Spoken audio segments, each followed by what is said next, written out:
Somewhere in this mat is the world's smallest flowering plant. It can double its own body weight in about a day, which makes it gram for gram one of the fastest growing flowering plants ever measured. Hobbyists call all of this duckweed. It is actually four separate genera, and most people cannot tell which one they're looking at. Neither, half the time, can the person trying to study it.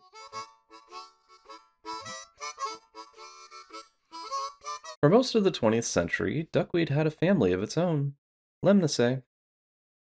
Genetic sequencing moved it. It is now classified as a subfamily inside Araceae, the arum family. That family also contains the Titan arum, which produces the largest unbranched flower cluster on Earth. So the smallest flowering plant in the world and one of the largest flowering clusters in the world turn out to be relatives. Spirodela sits at one end of the family, up to 21 roots per frond, the largest fronds of any duckweed, and a small scale structure called a prophyllum that the other three genera have lost, reduced, or never had. Landoltia comes next. 2 to 7 roots per frond, noticeably smaller, and a prophyllum that fades as the plant matures. It was only recognized as its own genus in 1999, spiraled out of Spirodela. Lemna keeps exactly one root and no prophyllum at all. Wolffia has no root, no stem, and no leaf in any conventional sense. Just a floating body a fraction of a millimeter across. The smallest species measures roughly 2/10 of a millimeter. Four genera, the same basic plant, with almost everything taken away, one genus at a time. In the field, all four can turn up in the same handful of water, and from above, the difference is rarely visible. The reliable tell is the root count, checked from underneath, of course. No roots is Wolffia, one root is Lemna, 2 to 7 roots, with a shrinking prophyllum is probably Landoltia, 7 or more is Spirodela. Perhaps you notice the overlap there. Exactly why Landoltia is the one that nobody is sure about. If a root count comes out ambiguous, it's definitely not a skill issue. Across the family, doubling time ranges from just over a day to just under 5 days, depending on the species, and more specifically, on the individual clone being measured. 2015 comparison of 39 duckweed clones across all five genera found that the growth rate does not track cleanly with genus or species. It tracks with the clonal line itself and with the conditions that the line has adapted to. Grow the same species from two different ponds, and it can post two different growth curves. Spirodela and Lemna are split on light strategy. Spirodela reaches its peak growth rate at roughly half the light intensity Lemna needs to reach its own slightly higher ceiling.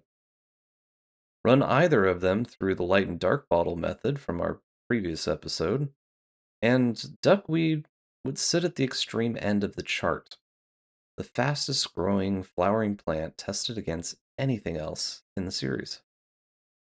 And nearly all of that growth is clonal. The fronds bud from a small pocket of stem cell tissue on the parent over and over again without fertilization. Biologically, the whole family stays in a permanent juvenile phase. It buds instead of maturing into a flowering adult, and that is part of why the growth rate runs so high. Flowering is the rare event here, which is why you'll be hard pressed to find much footage of it. When Wolffia does flower, the result is the smallest flower and the smallest fruit of any flowering plant on record. The fruit weighs mere micrograms.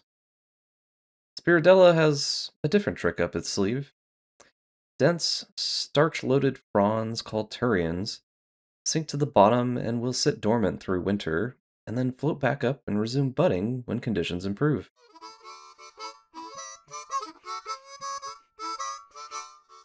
Duckweed protein content regularly runs above 20% dry weight, and some lemna measurements have topped 35, enough that it is being studied as a fish meal and soybean replacement in animal feed trials.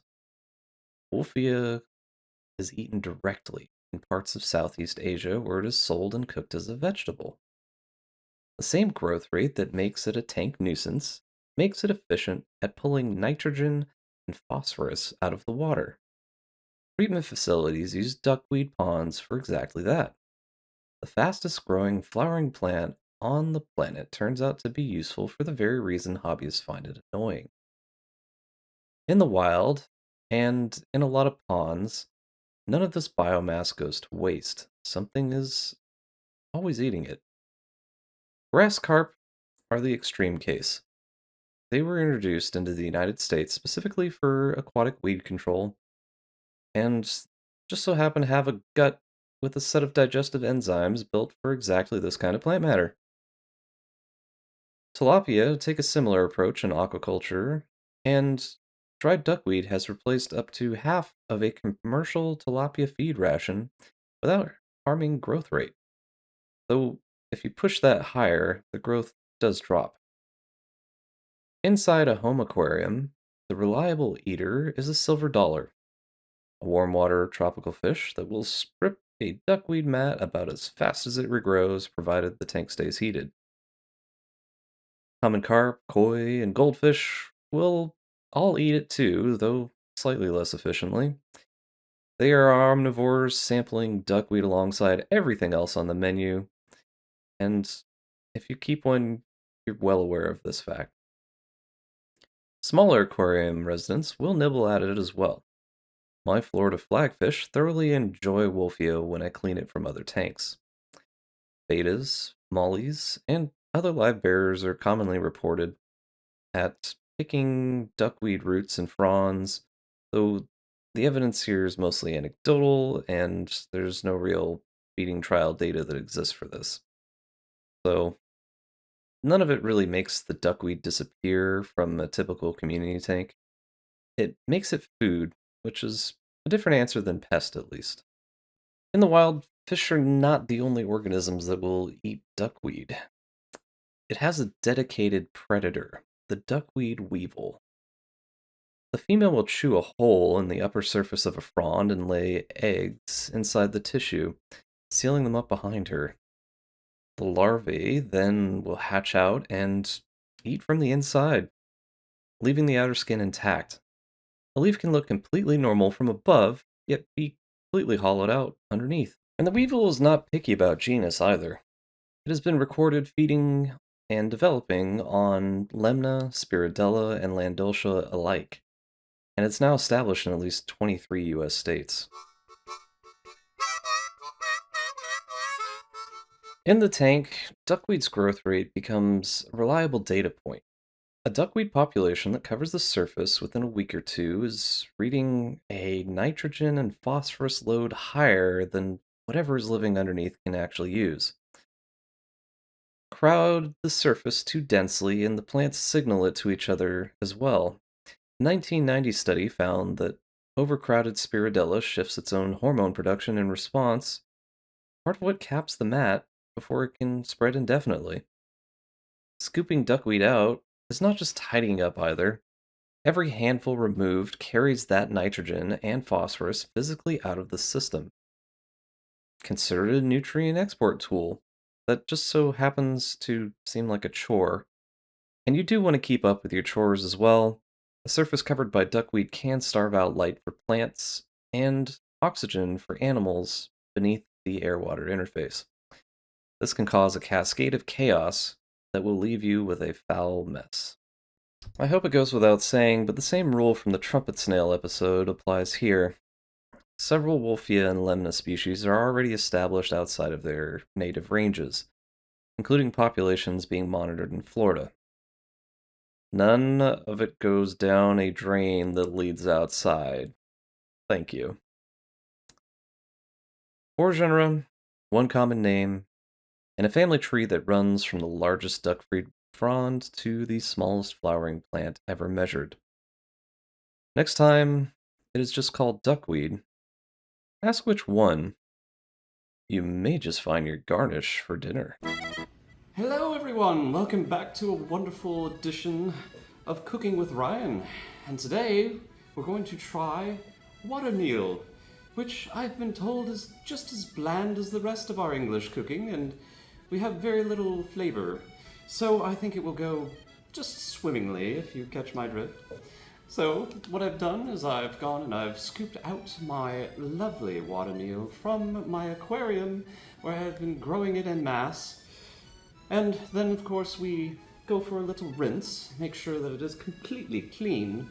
And then, if you so wish, you can mix it into a variety of things, whether that be baked goods, stews, or otherwise. And for me today, I'm going to just enjoy it very plain, as we do in the jolly old isles here. So, I have prepared it. Here we go. We're going to sprinkle just a little right on top. Yes, it does look succulent here. There it is for you viewers. And then, what shall it be like? I suppose I should put it down tongue first.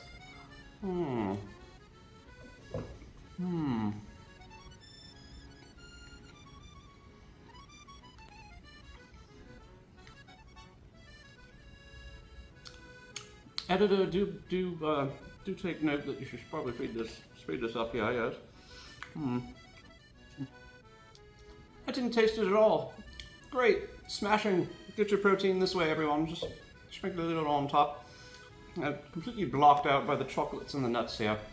So that has been another edition of Bland Cooking with Ryan, and we will perhaps see you next time. Enjoy.